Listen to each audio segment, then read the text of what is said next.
زه مجرم نه یم، مدعي یم. لیکوال عالمزیب مسید.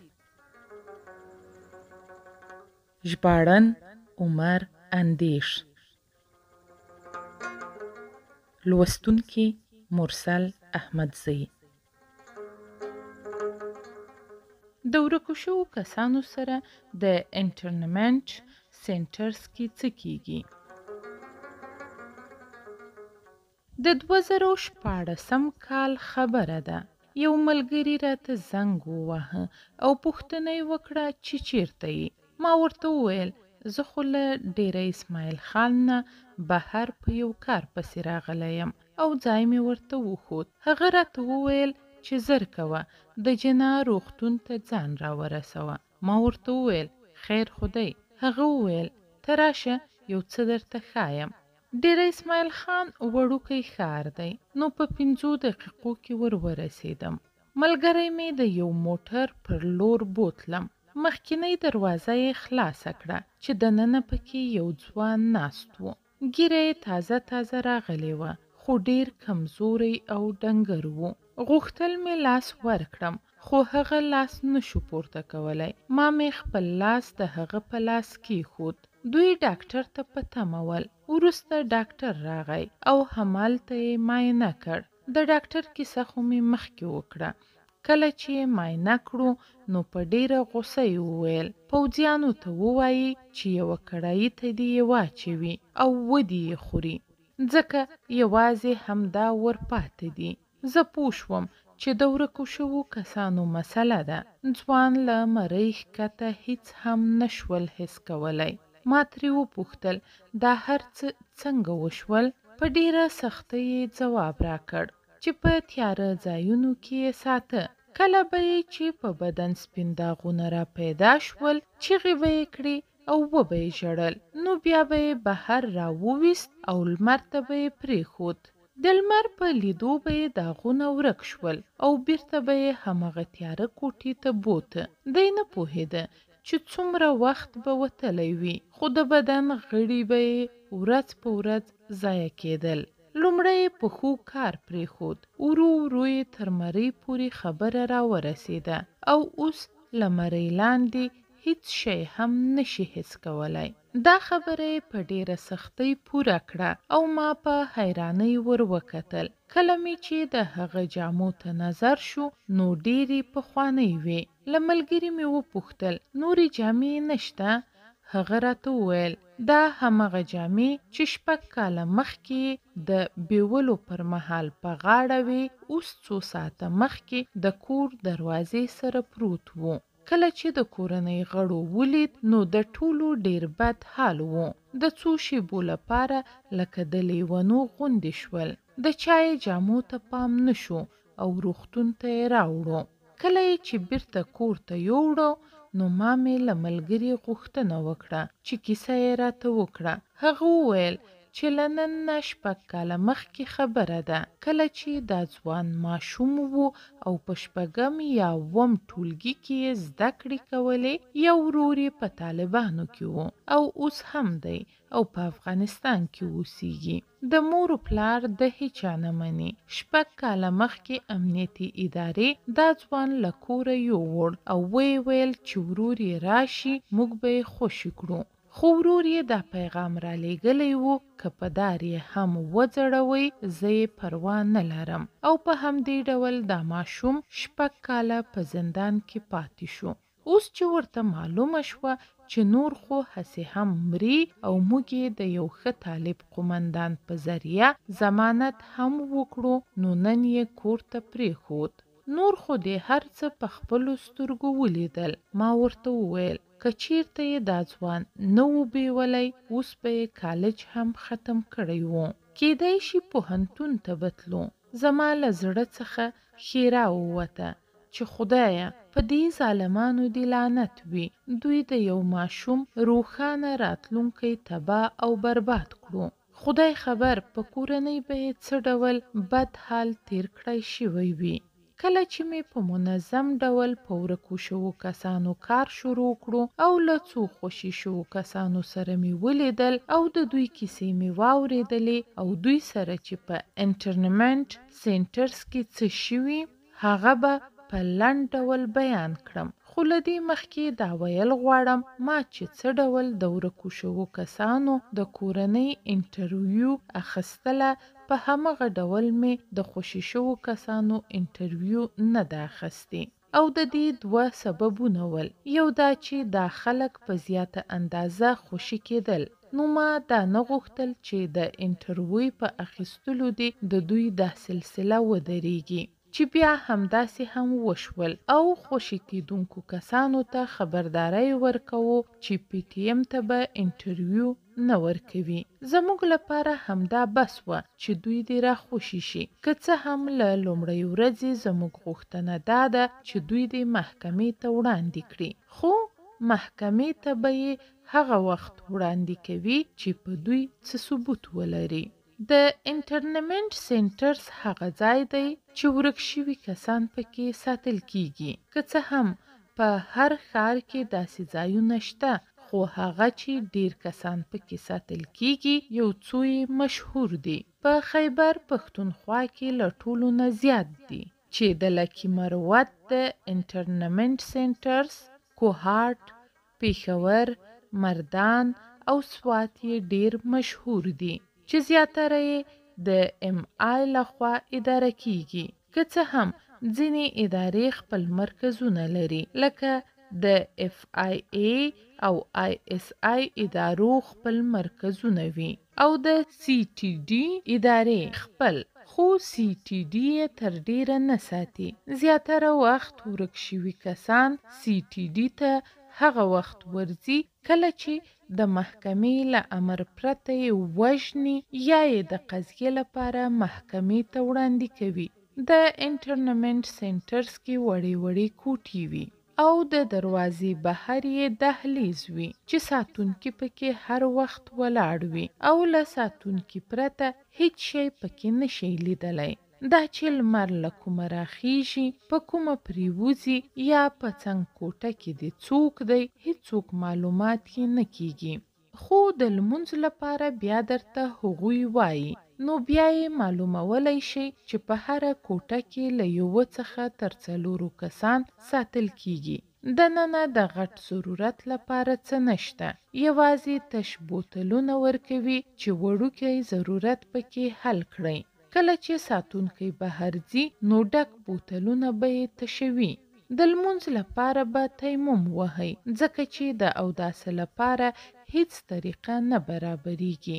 دا د ټولو انټرنمنټ سینټرز حال دی. ځینې په کوټو کې د اوبو پیپونه لري چې هلته اودس کېدلی شي او په سخته ګرمي له دوی څخه په اجازه لمبلی شي او د غټ ضرورت لپاره په ورځ کې یو ځل تللی هم شي. خو چې له 1 یا 2 دقیقو دې ډیر وخت تیر کړ نو راباسي دي. خو دا د ساتونکو په رویې پورې هم اړه لري. که چیرته لږ انسانیت هم پکې وي 1 دقیقه درته کتلی شي.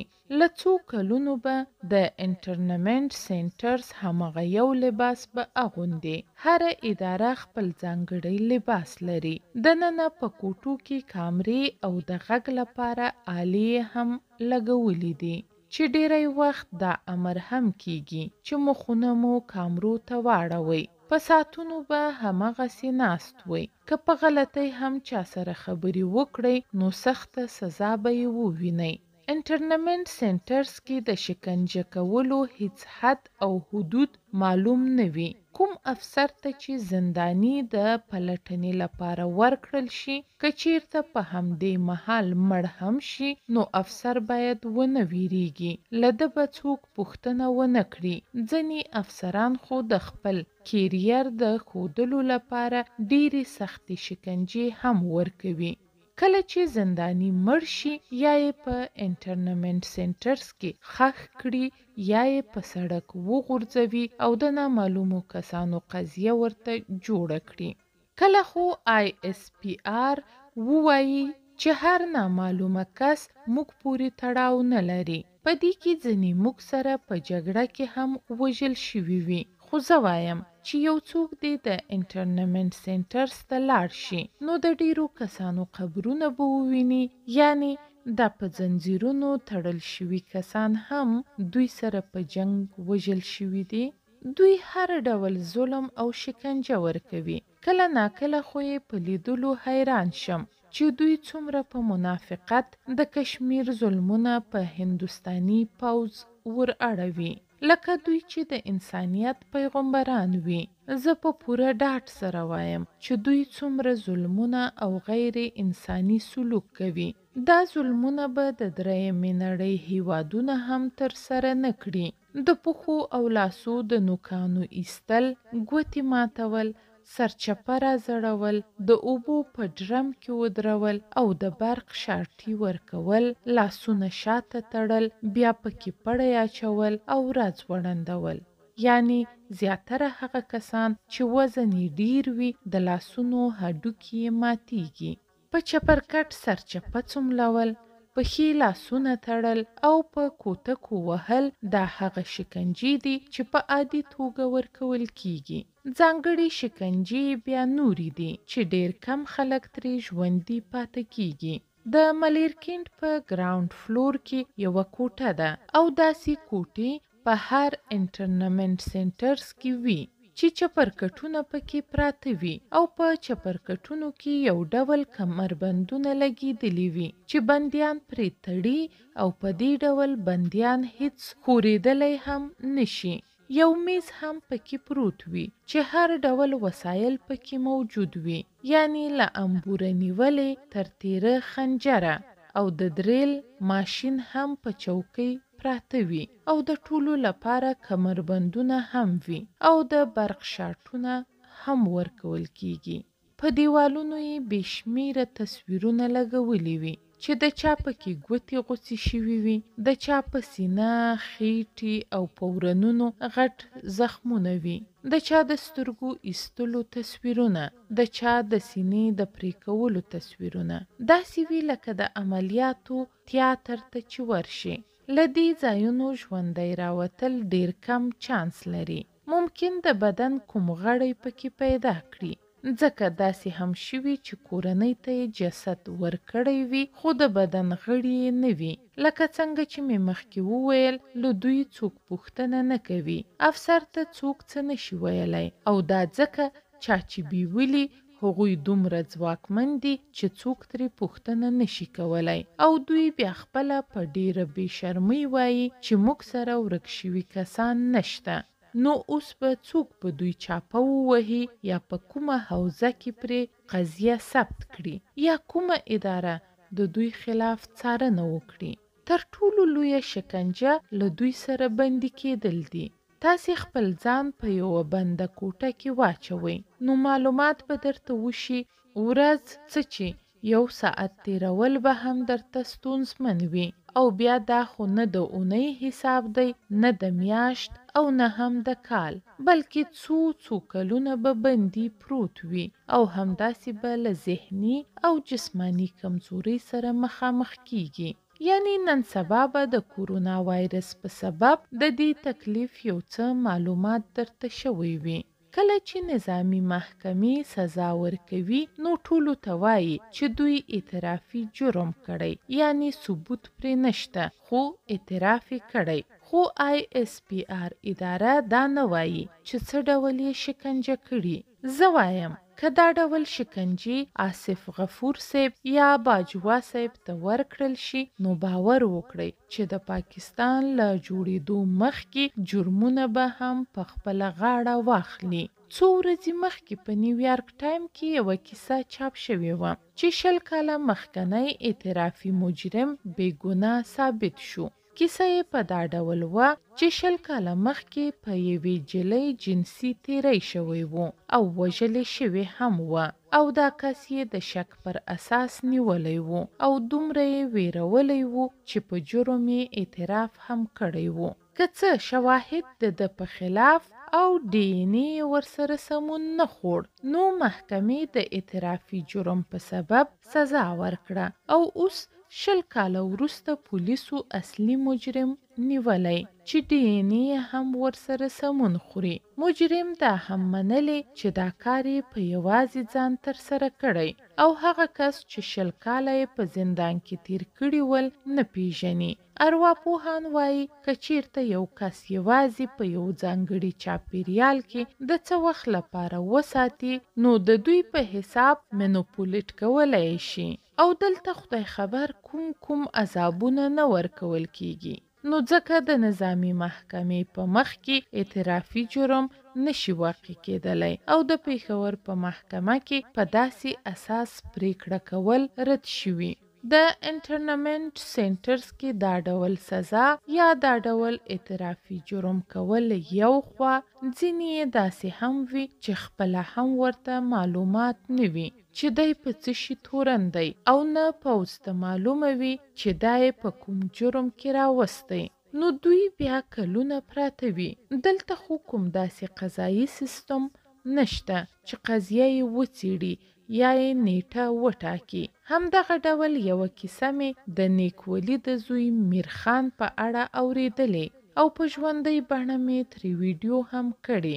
میرخان راته ویلي ول چې زه یې د نورو کلیوالو سره یو ځای بیولی وم. تقریبا 26 میاشتې وروسته د پلټنې لپاره راته یو ډګروال راغی او راته یې وویل چې موږ په غلطۍ راوستی، خو بیا یې هم زما په خوشي کېدو کې 10 میاشتې تیرې شوې. یعنی دوی خپله په نورو نیوکې کوي چې محکمې په وخت پریکړه نه کوي او نظامی محکمې غواړي، خو خپله یې بیا دا حال دی.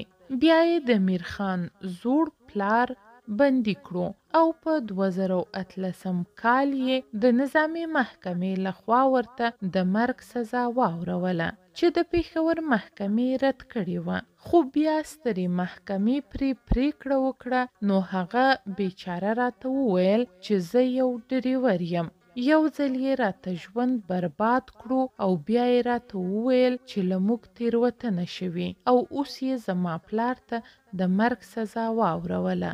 نو زه اوس بچو ته حلاله روزي وګټم او که د پلار قضیه.